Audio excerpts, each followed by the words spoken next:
The first thing anyone noticed about Marcus Webb was his silence. Not the kind of silence that came from fear or weakness, but the kind that made even the loudest inmates uncomfortable. He arrived at Ironwood Correctional Facility on a Tuesday morning in March, processed through intake like every other prisoner, and from that moment forward he said nothing. No greeting to his cellmate, no response to the guards, no participation in the yard conversations where men traded stories and established pecking orders. Marcus simply existed in a pocket of absolute quiet, moving through the prison like a shadow that happened to cast its own form. The guards noticed first. Officer Brennan, who had worked Ironwood for 17 years, made a note in the daily log after the first week. Inmate Webb had not spoken a single word since arrival. Not during count, not during meals, not even when directly addressed. Brennan had seen plenty of quiet prisoners, men who kept their heads down and did their time. But this was different. This was deliberate. Marcus was 34 years old, sentenced to 8 years for aggravated assault. The details of his case were buried in legal files that most inmates never bothered to read. What mattered inside was what you showed, not what you had done. And what Marcus showed was nothing. He offered no threat, no weakness, no invitation for alliance or conflict. His cellmate, a man named Jerome who was 6 months away from release, tried for 3 days to get a response. Jerome asked questions, made observations about the food, complained about the heat. Marcus would acknowledge him with a slight nod or a brief glance, but his lips never moved. By the 4th day, Jerome stopped trying. He told the others in the yard that his cellie was either crazy or playing some kind of angle. Either way, Jerome decided to leave him alone. The silence became Marcus's identity. In a place where reputation meant survival, where every interaction was a negotiation of power and respect, Marcus occupied a strange space outside the normal hierarchy. He was not weak enough to prey on, not aggressive enough to challenge, not social enough to befriend. He simply was. He followed the routine with mechanical precision. Wake at 6 when the lights slammed on, stand for count, shuffle to the cafeteria for breakfast. Eat alone at the end of a table while conversations roared around him. Return to his cell, wait for yard time, walk the perimeter alone, hands behind his back, eyes forward. Return for lunch. Work his assigned job in the laundry room, operating the industrial dryers without error or complaint. Dinner, cell, sleep. The laundry room supervisor, a civilian employee named Rita Gonzalez, found Marcus to be her most reliable worker. He showed up on time, did exactly what was asked, never caused problems. She tried talking to him a few times, asking simple questions about his day or his health. Marcus would meet her eyes and give a small nod, but nothing more. Rita eventually accepted it. In a place full of men who never stopped talking, never stopped making demands or excuses, Marcus's silence was almost refreshing. Other inmates began to take notice around the 3rd week. In prison, anything unusual draws attention. A man who never speaks becomes a curiosity, then a puzzle, then a challenge. Some thought he was damaged, brain-fried from drugs or trauma. Others suspected he was playing a long game, hiding something dangerous beneath the quiet exterior. A few simply thought he was weak and waiting to be tested. The tests came in small ways at first. Someone would bump into him in the corridor and wait for a reaction. Marcus would steady himself and keep walking. Another inmate would take the seat he usually occupied in the cafeteria. Marcus would find another seat without hesitation. Someone would make a comment as he passed, something crude or mocking. Marcus would give no indication he had heard. This went on for 2 months. The prison settled into its rhythm, and Marcus became part of the landscape. The silent guy, the ghost, the one who never talked. Theories circulated, but no one knew his story because Marcus offered nothing. Even the guards grew accustomed to his presence. They would bark orders at him like they did everyone else, and Marcus would comply immediately, efficiently, wordlessly. Inside his cell, Jerome would sometimes watch Marcus lying on the bottom bunk, staring at the concrete ceiling. Jerome wondered what went through the man's head during those long hours. Was he replaying whatever had landed him here? Was he planning something? Or was there simply nothing left inside him worth expressing? Jerome never asked because he knew he would not get an answer. The prison had its share of violence, as all prisons do. Fights erupted over debts, disrespect, territory. Marcus witnessed several during yard time, standing at a distance with his hands clasped behind his back, watching with the same neutral expression he wore for everything else. He never intervened, never fled, never reacted. When the guards rushed in to break things up, Marcus would already be walking away, back to his routine. There was a man named Deshawn Porter who ran much of D Block, where Marcus was housed. Deshawn was serving 20 years for armed robbery and had built a network of influence through intimidation and strategic alliances. He noticed Marcus early on and was initially intrigued by the silence. Deshawn had a rule about new inmates. Either they joined his circle, stayed completely out of his way, or they got dealt with. Marcus seemed to be in the second category, which was acceptable, but Deshawn was also pragmatic. A man who said nothing could not be trusted because you never knew what he was thinking. After 6 weeks of watching Marcus, Deshawn decided to approach him directly. It happened in the yard on a Thursday afternoon. Deshawn walked up to where Marcus stood near the fence, flanked by 2 of his associates. Deshawn stood close, invading the bubble of personal space that prison codes carefully maintained. He studied Marcus's face, looking for any sign of fear or defiance.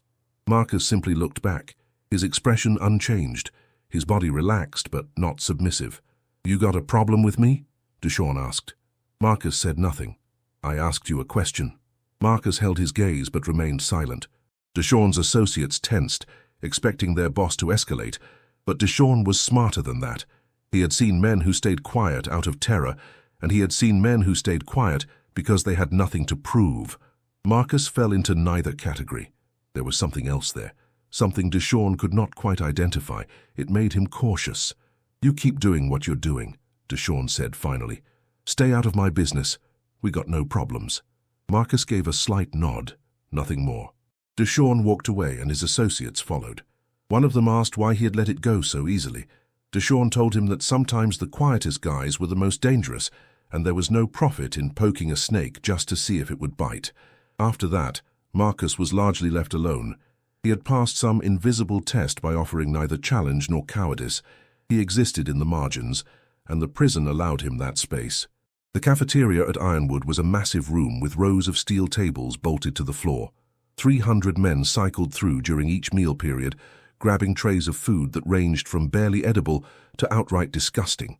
The noise was constant, a wall of voices bouncing off concrete and steel, punctuated by the clatter of trays and the barked orders of guards monitoring from elevated positions.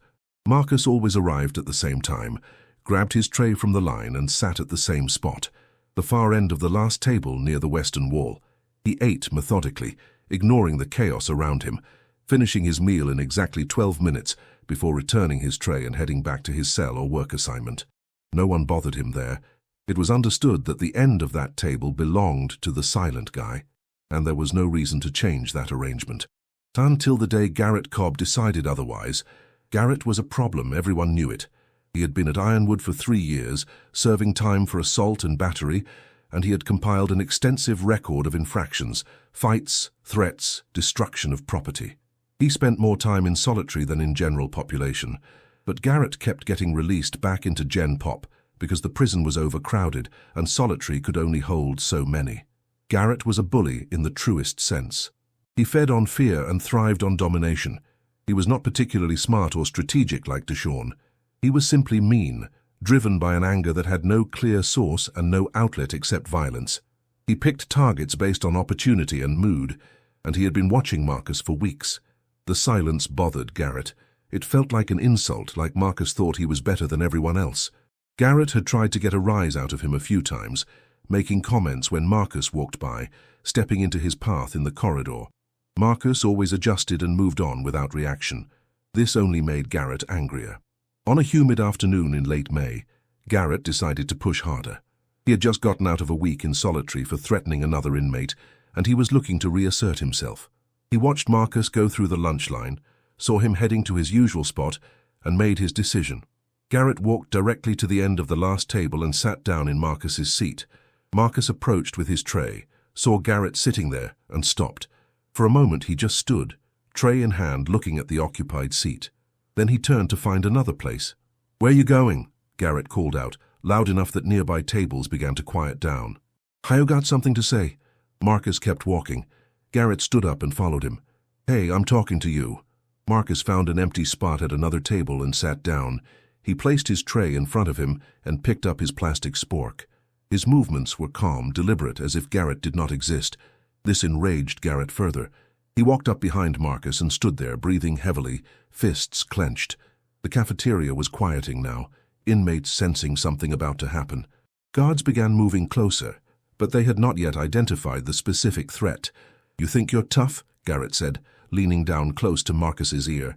"You think staying quiet makes you hard?" Marcus began eating, his eyes on his tray. Garrett reached out and shoved Marcus's shoulder, hard enough to make him lean forward. Still, Marcus said nothing. He straightened himself and continued eating. The cafeteria was almost silent now. Even the guards had stopped moving, watching to see how this would unfold. Everyone knew Garrett's reputation. Everyone had seen Marcus's silence. This was a collision that had been inevitable from the moment both men entered the prison. Garrett circled around to face Marcus, standing directly in front of him. "Look at me when I'm talking to you." Marcus kept his eyes on his food. Garrett slammed his hand on the table, making the tray jump. "I said, look at me."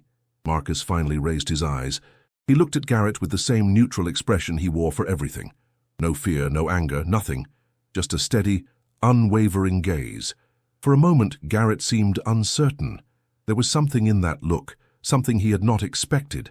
But he had gone too far to back down now, not with the entire cafeteria watching. "You got nothing to say?" Garrett taunted. "Not one word?" Marcus returned his attention to his tray and took another bite. That was when Garrett made his mistake. He reached out and grabbed Marcus's tray, yanking it away and sending food spilling across the table and floor. The plastic tray clattered against the concrete, echoing through the silent room. Marcus sat completely still, staring at the space where his tray had been. His hands remained on the table, fingers spread flat against the steel surface.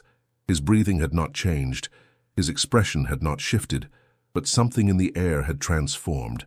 Those close enough could feel it, a sudden tension that made their instincts scream warnings. Garrett felt it too, but his pride would not let him retreat. "What are you going to do about it?" he sneered. "You going to cry? You going to tell the guards?" Marcus slowly stood up. He was not a large man, standing about 5 feet 10 inches and weighing perhaps 170 pounds. Garrett had 3 inches and 30 pounds on him. But as Marcus rose to his full height and turned to face Garrett directly, something in his bearing made Garrett take an involuntary step back. And then Marcus spoke. His voice was quiet, barely above a whisper, but in the silence of the cafeteria, it carried to every corner. It was rough from disuse, each word carefully shaped and delivered with absolute clarity. "Pick it up." 2 words. Simple, direct, undeniable. Garrett blinked, surprised that the silent man had finally broken. He recovered quickly and laughed, a harsh sound that echoed off the walls. "Or what? You gonna make me?" Marcus did not repeat himself. He simply stood there, hands at his sides, waiting. The guards were moving now, recognizing that this was about to explode. But they were too far away, blocked by tables and inmates who were frozen in place, watching. Garrett made a show of looking around at his audience, grinning, playing to the crowd. "Everyone hear that?" The mute finally found his voice. He turned back to Marcus. "I'm not picking up nothing. What are you going to do about it?" What happened next occurred so quickly that most people could not process the individual movements. Marcus stepped forward, closing the distance. His right hand shot out and grabbed Garrett's wrist in a grip that made Garrett gasp. Before Garrett could react, Marcus had twisted the arm, stepping behind him and driving Garrett's hand down toward the scattered food on the floor. Garrett struggled, but Marcus's hold was mechanical, precise, unyielding. He forced Garrett to his knees, the bigger man's face twisted in pain and humiliation as Marcus pressed his hand into the spilled mashed potatoes and gravy on the concrete. "I said pick it up," Marcus repeated, his voice still quiet but now carrying an edge that cut through the room like a blade. Garrett tried to fight back, throwing his weight backward, but Marcus adjusted instantly, maintaining control. His movements were not wild or emotional. They were technical, efficient, the product of training that went far beyond prison yard brawls. The guards finally reached them, shouting orders, pulling Marcus off. It took 3 of them to break his grip, and even then he released Garrett's wrist voluntarily rather than being forced. Garrett scrambled away, cradling his arm, his face red with rage and shame. Marcus offered no resistance as the guards grabbed him. He stood passively as they secured his arms and began walking him toward the exit. The cafeteria remained frozen, 300 men processing what they had just witnessed. As Marcus was led through the doors, he turned his head slightly and looked back at the room. His eyes found Garrett, who was being helped to his feet by other inmates. Marcus's expression had not changed. There was no triumph, no anger, no satisfaction, just that same neutral gaze that had defined him since his arrival. Then he was gone, the doors clanging shut behind him. The cafeteria erupted in conversation. Everyone had an opinion, a theory, a story to tell about what they had just seen. Garrett was surrounded by men asking if he was all right, offering sympathy and advice. But everyone noticed how he would not meet their eyes, how his hands were shaking. In the hours that followed, stories began to circulate about Marcus Webb. Someone claimed to have heard he was former military, special forces maybe. Another inmate swore he had read something about Marcus's case, said there were details that never made it to trial. A guard mentioned to another guard that there was a flag in Marcus's file, something about prior service and a psych evaluation. But these were just stories, rumors filling the vacuum that Marcus's silence had created. The truth remained locked behind those quiet eyes, and Marcus was not talking. He was taken to solitary confinement, standard procedure for any physical altercation. The cell was 8 by 10 feet, concrete on all sides, a steel door with a narrow window, a bed bolted to the wall, a toilet, nothing else. Marcus sat on the bed and waited. Officer Brennan came by later that evening to check on him. Through the small window, he could see Marcus sitting perfectly still, hands resting on his knees, staring at the opposite wall. "How you want to tell me what that was about?" Brennan asked. Marcus did not respond. The silence had returned, settling over him like a familiar coat. Brennan sighed. "You're going to be in here for a while, Webb. Minimum 30 days, maybe more depending on what the board decides. You understand that?" A slight nod from Marcus. "Nothing more." "Why did you do it?" Brennan pressed. "You had a clean record up until now. No incidents, no problems. Why throw that away over a tray of food?" Marcus finally turned his head and looked at Brennan through the window. His eyes held something that Brennan had not seen before. Not anger, not defiance. Something sadder and deeper, something that made Brennan uncomfortable. Then Marcus turned away, returning his gaze to the wall. The conversation was over. Brennan walked away, making a mental note to pull Marcus's full file in the morning. There was something about this inmate that did not add up. And after 17 years on the job, Brennan trusted his instincts about these things. Back in general population, the incident had shifted the entire social landscape. Garrett's reputation had taken a severe hit. Being handled that easily by someone smaller and silent sent a message that everyone understood. He tried to save face, telling anyone who would listen that he had been caught off guard, that if the guards had not intervened he would have destroyed Marcus. But his voice lacked conviction, and the other inmates heard the uncertainty beneath the bravado. Deshaun Porter heard about the cafeteria incident within an hour. He was on a work detail when one of his associates rushed to tell him what had happened. Deshaun processed the information carefully. The silent guy who he had judged as no threat had just dismantled Garrett Cobb in front of 300 witnesses. That required a reassessment. "Anyone know anything about his background?" Deshaun asked. His associate shook his head. "Man's a ghost. Nobody knows nothing. But the way he moved, that was not random. That was trained." Deshaun filed this information away. When Marcus eventually came out of solitary, things would be different. The man had revealed himself, intentionally or not. The silence could no longer protect him, because everyone now knew there was something dangerous underneath it. Jerome, Marcus's cellmate, found himself fielding questions from inmates who had never spoken to him before. Everyone wanted to know about the silent guy. What was he like in the cell? Did he ever talk? Did he seem violent? Jerome told them the truth. Marcus was the easiest cellie he had ever had.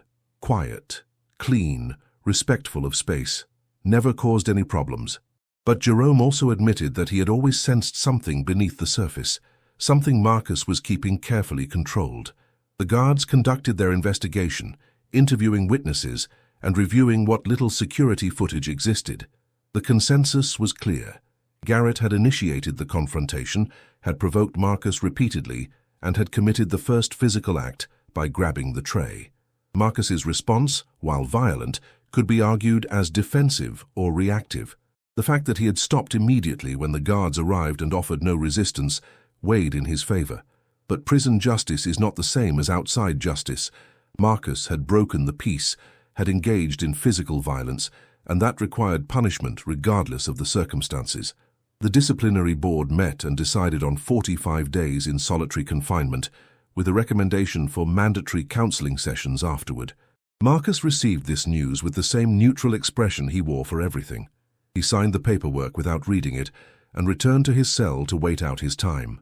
The days in solitary were long, but not particularly difficult for someone like Marcus. He had spent time in worse places, endured longer silences, survived greater isolation. He developed a routine, physical exercises in the limited space, meditation techniques to keep his mind sharp, mental exercises to review and process.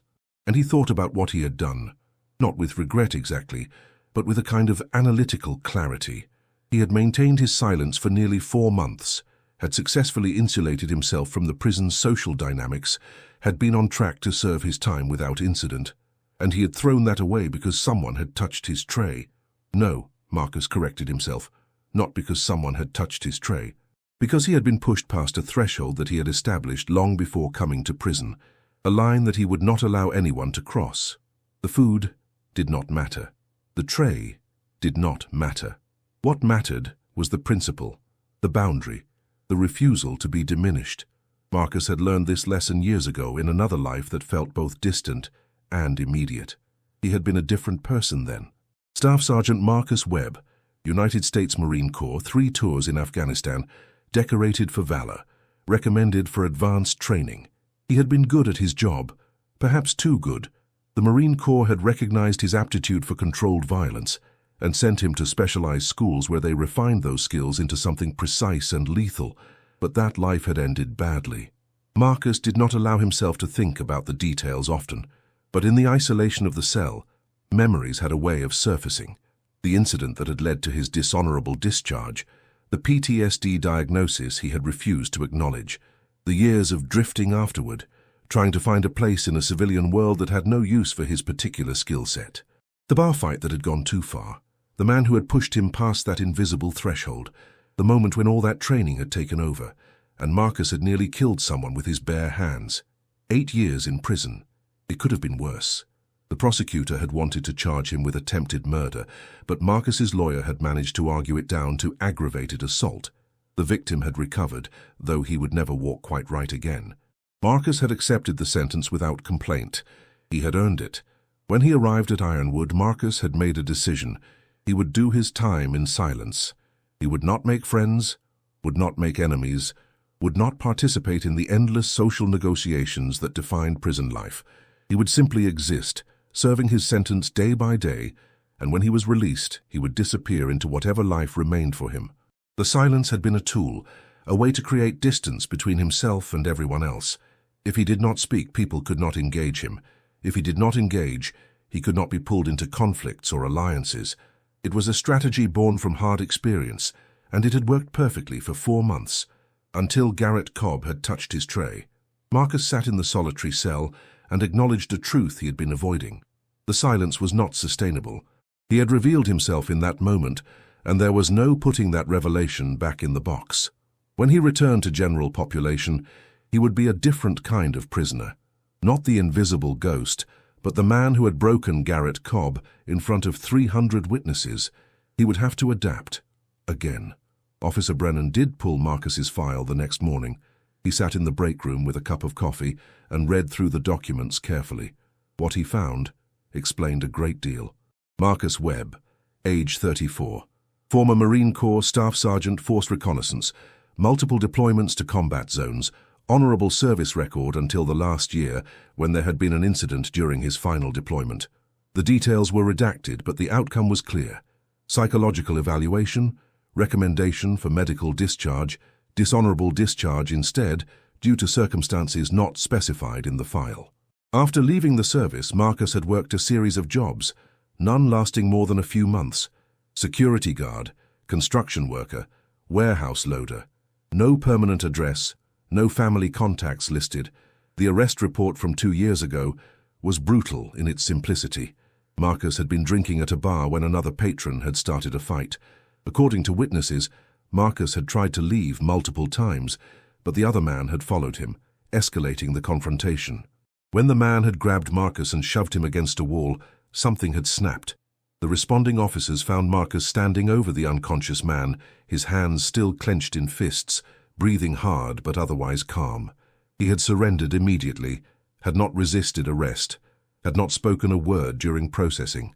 The other man had spent 6 weeks in the hospital with multiple broken bones, internal injuries, and permanent nerve damage. Brennan closed the file and thought about what he had read. Marcus Webb was not a criminal in the traditional sense. He was a weapon that had been forged for war, then discarded when the war was over. The violence at the bar had not been random or malicious. It had been reflexive, trained response overwhelming conscious control. And now that weapon was in Ironwood Correctional Facility, surrounded by men who saw violence as currency and control as survival. Brennan wondered how long Marcus could maintain his careful restraint before something else triggered that response. Based on what had happened in the cafeteria, not as long as Marcus might have hoped. Brennan made a note to recommend that Marcus be placed in protective custody when his time in solitary ended. It would be safer for everyone involved. But he also knew that Marcus would likely refuse. Men with his background did not accept protection. They saw it as weakness, and weakness was unacceptable. The weeks passed slowly in solitary. Marcus maintained his routine, his discipline, his silence. Guards brought meals 3 times a day, sliding trays through a slot in the door. Marcus ate, returned the trays, and resumed his exercises. He spoke to no one, and no one spoke to him. But the prison had not forgotten about him. In general population, Marcus Webb had become a legend. Inmates who had witnessed the cafeteria incident told the story to those who had not, and with each retelling the details grew more dramatic. Some said Marcus had broken Garrett's arm. Others claimed he had moved so fast that even the guards had not seen what happened.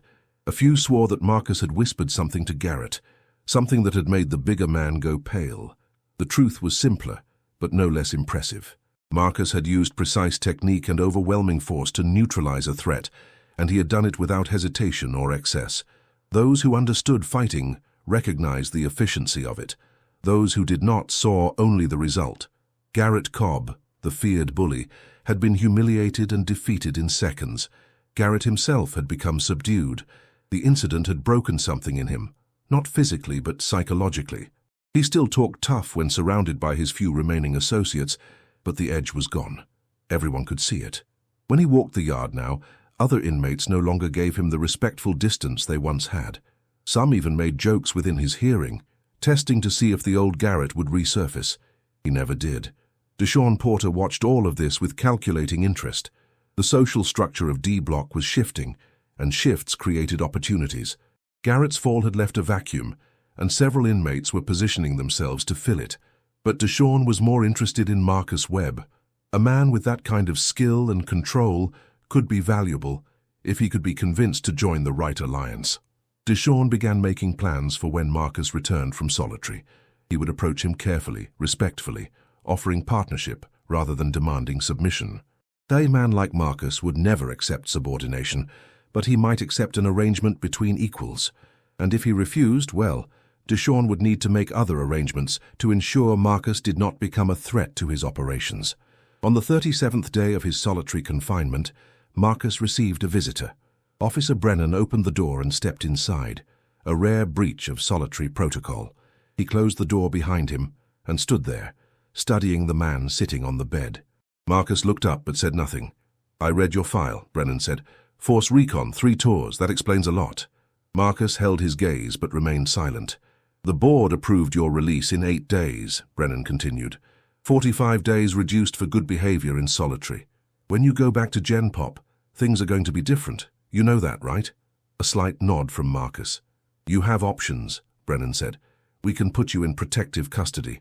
Different block, more supervision, fewer problems, or we can transfer you to another facility. Start fresh somewhere else where nobody knows what happened." Marcus shook his head slowly, a clear refusal. "Figured you would say that," Brennan sighed. "Look, Webb, I have been doing this job for a long time. I have seen guys like you before. Military training, combat experience, trying to adjust to civilian life and not making it work. You are not a bad guy." You are just someone who was built for a world that does not exist anymore, and you are trying to survive in one that does not know what to do with you." Marcus's expression did not change, but something in his eyes suggested he was listening. "Here is my advice," Brennan said. "When you go back out there, keep your head down.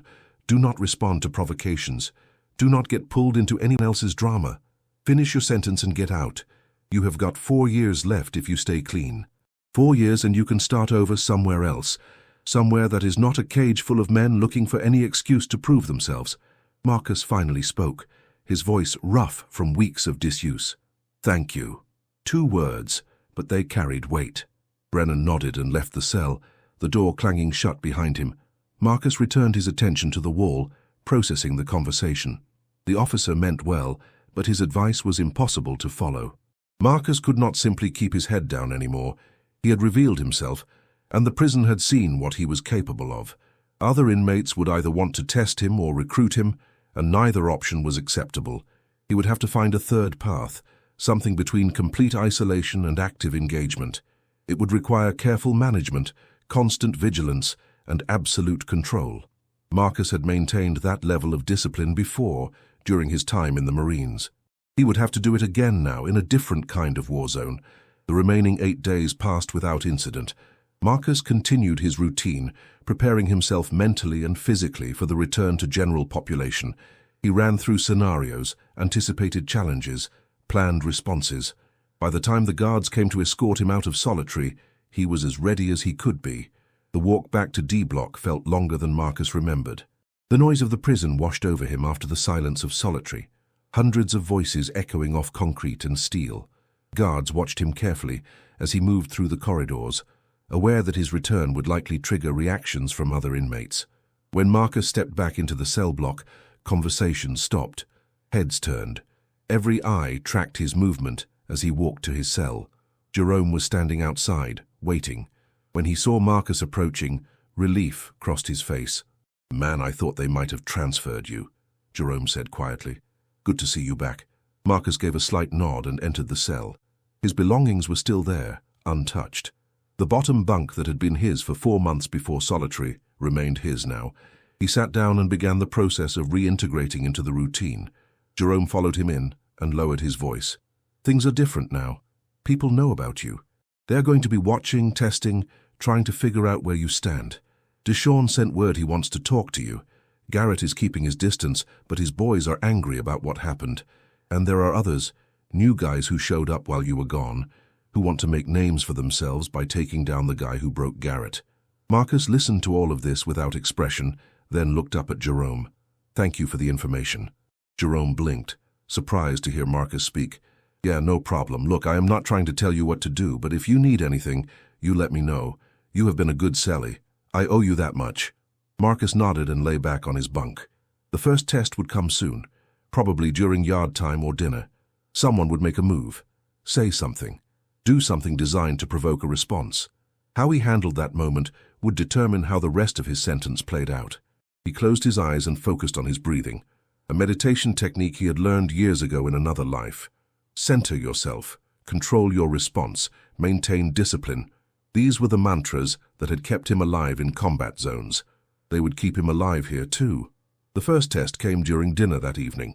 Marcus went through the line, received his tray, and walked toward his usual spot at the end of the last table. The cafeteria had gone quiet the moment he entered, 300 men watching to see what would happen next. The spot was empty.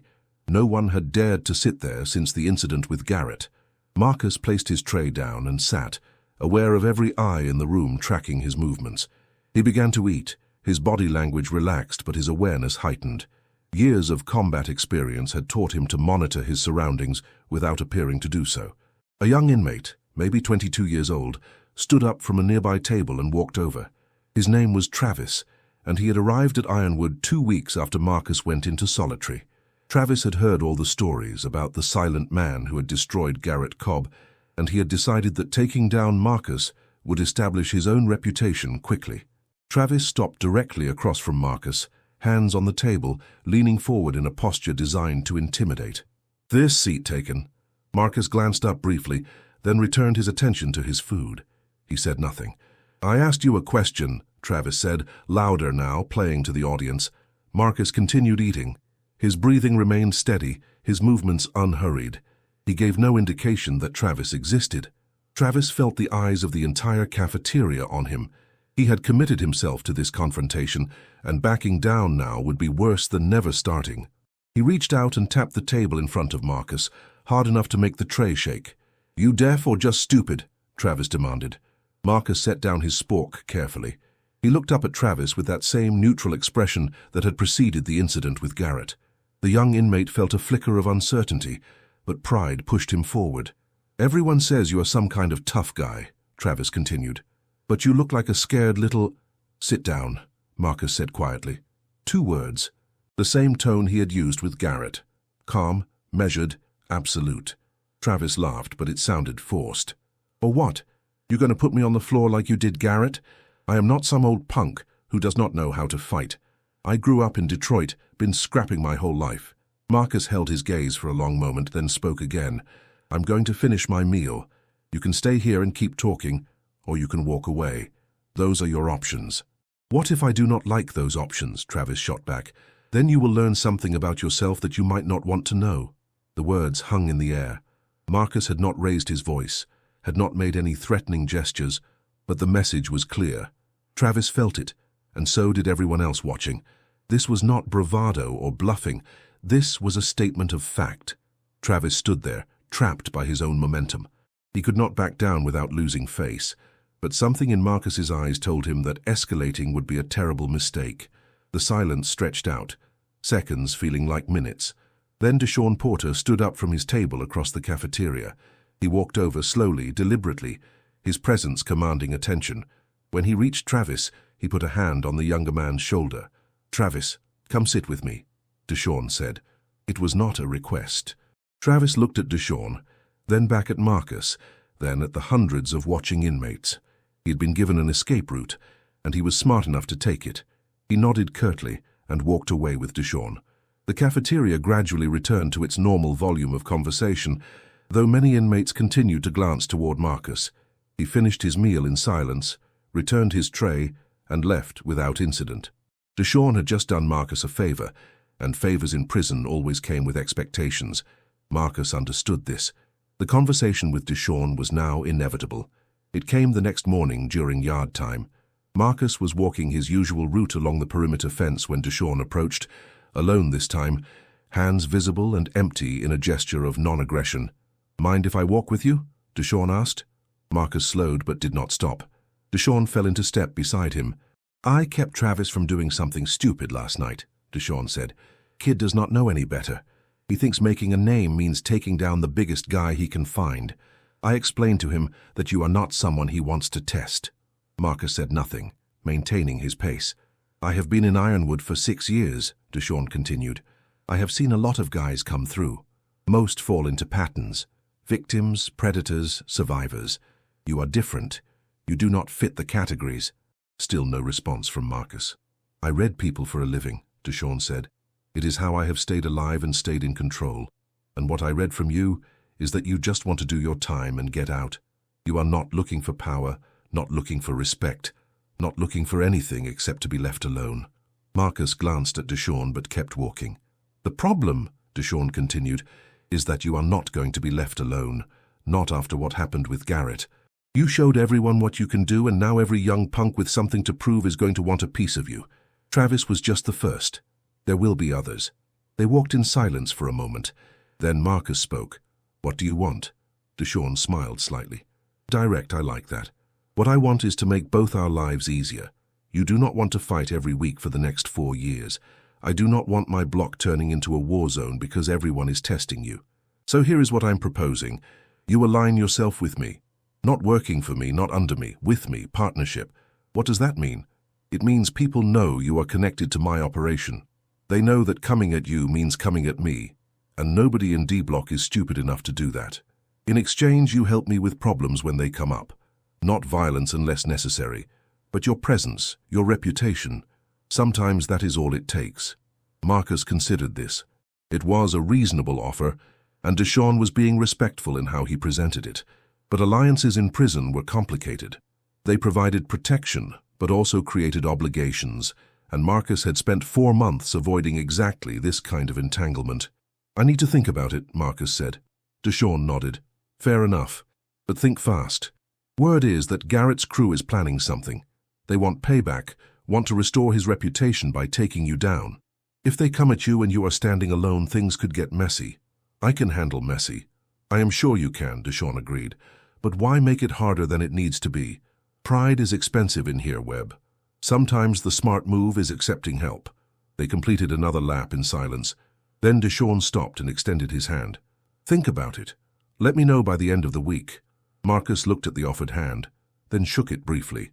Deshawn nodded and walked away, leaving Marcus to continue his circuit alone. Officer Brennan had been watching the interaction from the guard tower. He saw Deshawn approach Marcus, saw them walk together, saw the handshake. Brennan made a note in his report. The prison's social dynamics were realigning around Marcus Webb, and that could either stabilize D-Block or destabilize it completely. Time would tell which direction it went. That night in the cell, Jerome asked Marcus about the conversation with Deshawn.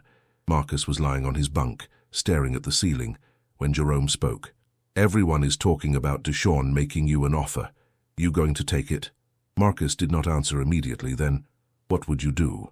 Jerome was surprised by the question. Marcus had never asked his opinion about anything. "Honestly, I would take it. Deshawn runs things smooth. He is not crazy, not unnecessarily violent. He takes care of people who are with him, and you would not be alone anymore, which matters when guys like Garrett's crew start making plans. You think they will come at me?" "I know they will," Jerome said. "Garrett lost too much face. His whole reputation was built on fear, and you took that away from him. He needs to get it back, and the only way to do that is to hurt you. His crew knows that if they do not back him up, they lose status too. So, yeah, they are coming." Marcus absorbed this information. He had faced similar situations in the Marines, moments when violence was inevitable, and the only choice was in how you met it. He could accept Deshawn's protection and avoid the fight entirely. Or he could face it alone and deal with whatever came. The problem with accepting protection was that it never ended with one favor. Deshawn might be reasonable now, but obligations accumulated over time. Marcus would owe him, and eventually that debt would be called in for something Marcus might not want to do. But fighting alone meant constant vigilance, constant conflict, constant risk.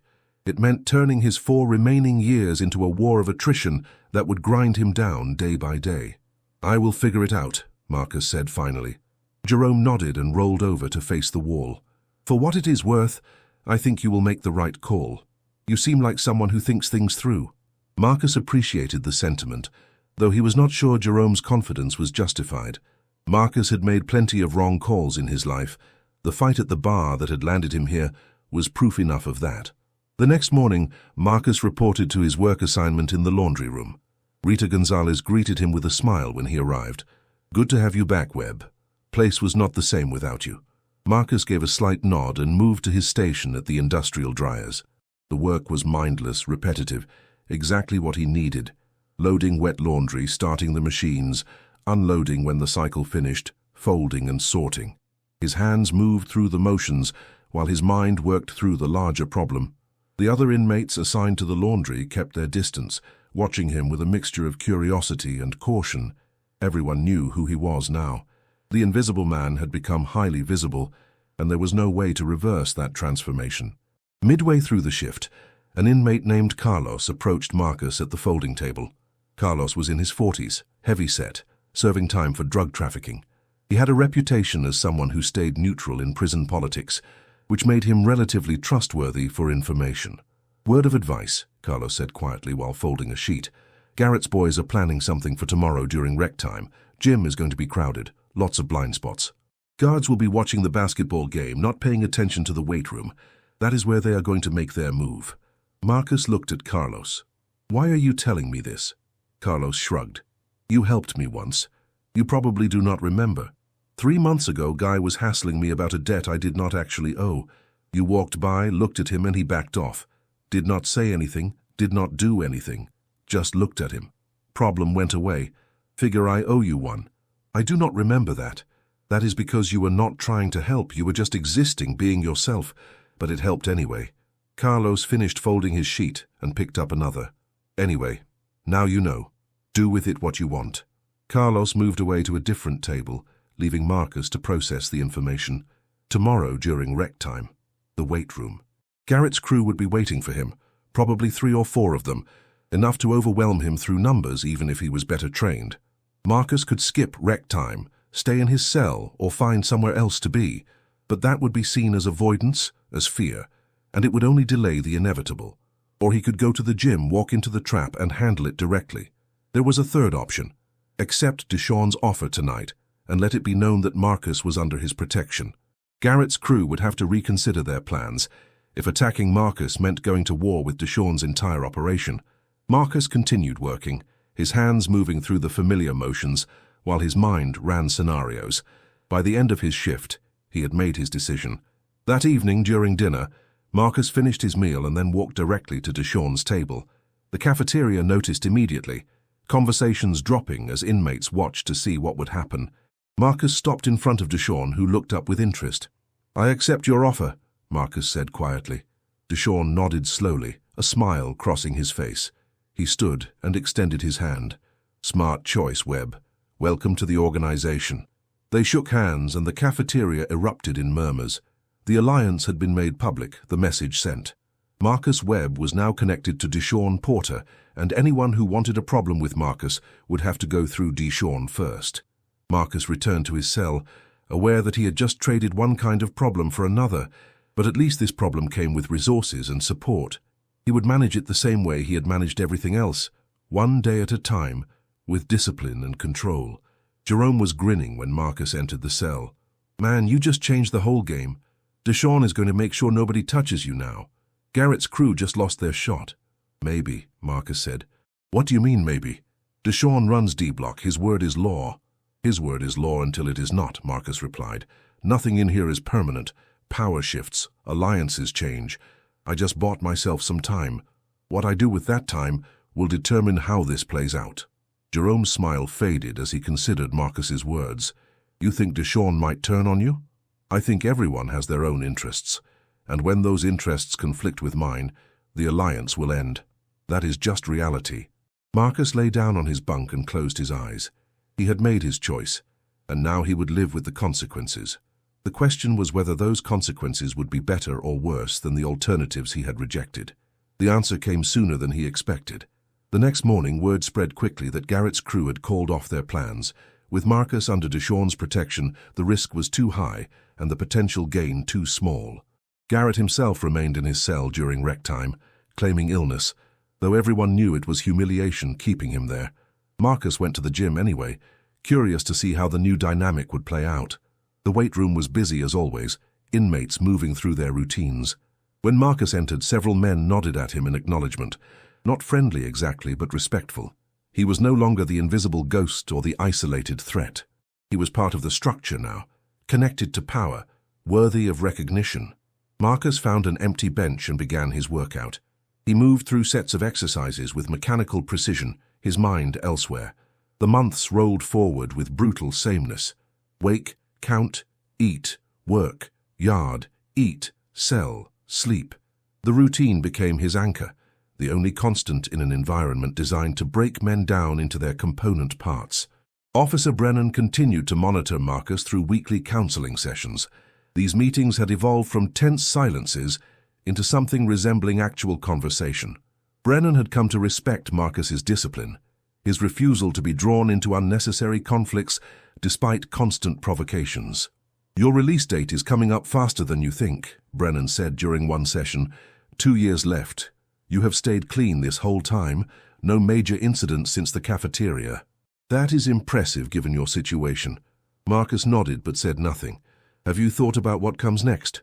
Brennan pressed. "We talked about this before. You need a plan for re-entry." "I have thought about it," Marcus admitted. "I do not have answers yet. Start with the basics. Where will you live? How will you support yourself? Do you have anyone on the outside who can help you transition?" "No family. No friends. I will figure it out when the time comes." Brennan leaned forward. "That is not good enough, Webb. 70% of released inmates end up back in prison within 5 years. You know why?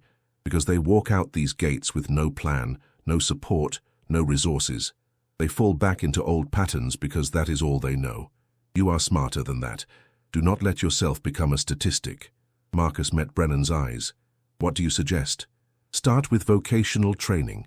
You have been working in the laundry for 2 years. That is good. Shows you can hold a job, follow instructions, work with equipment. But you need marketable skills. Take some classes, electrical, plumbing, computer repair, something that will make you employable when you get out. I will consider it. Do not consider it. Do it. Brennan's voice was firm. You have 2 years to prepare. Use them. Because the world you are going back to does not care about your military service or your time in here.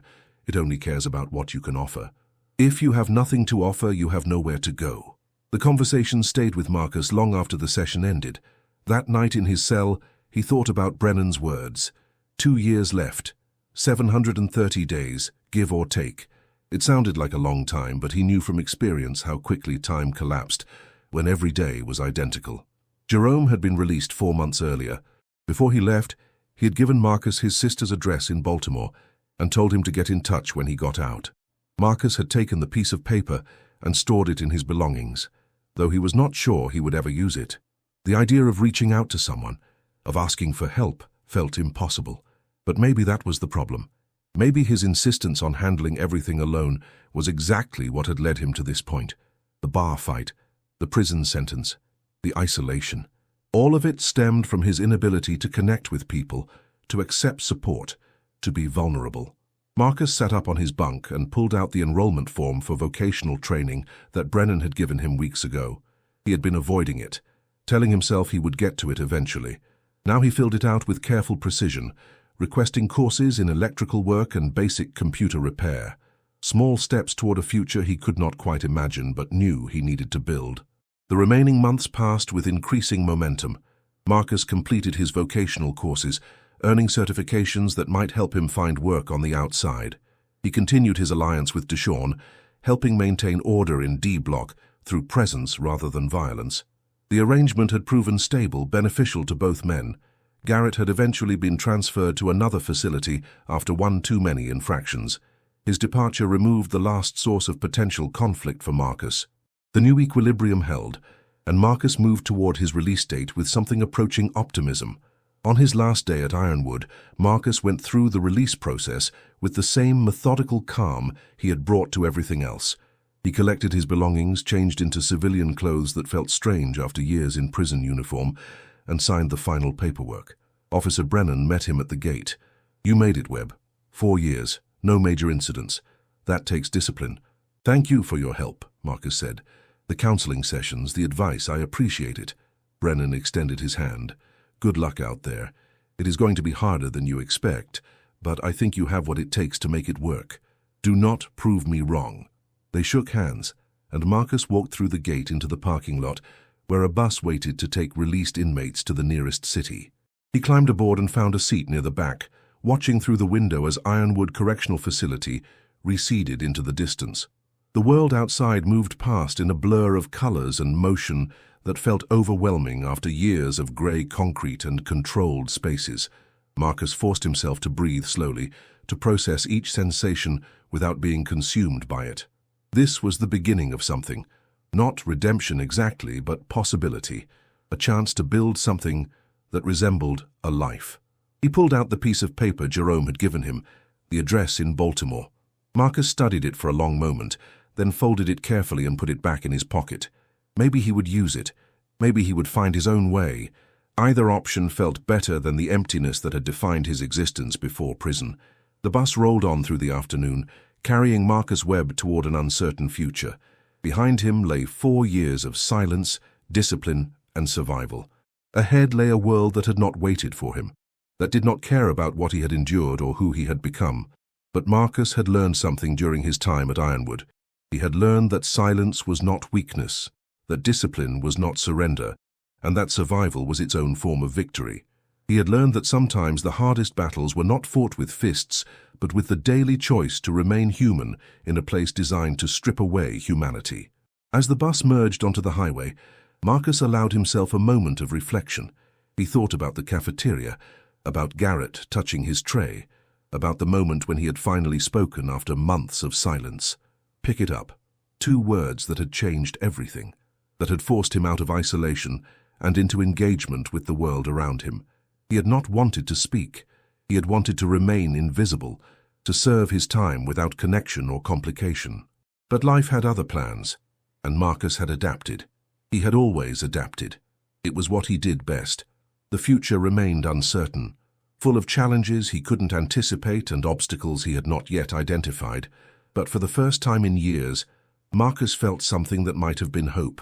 Not confidence exactly, but a willingness to believe that tomorrow might be different from yesterday. The bus continued its journey, and Marcus Webb rode in silence, no longer invisible, but finally free.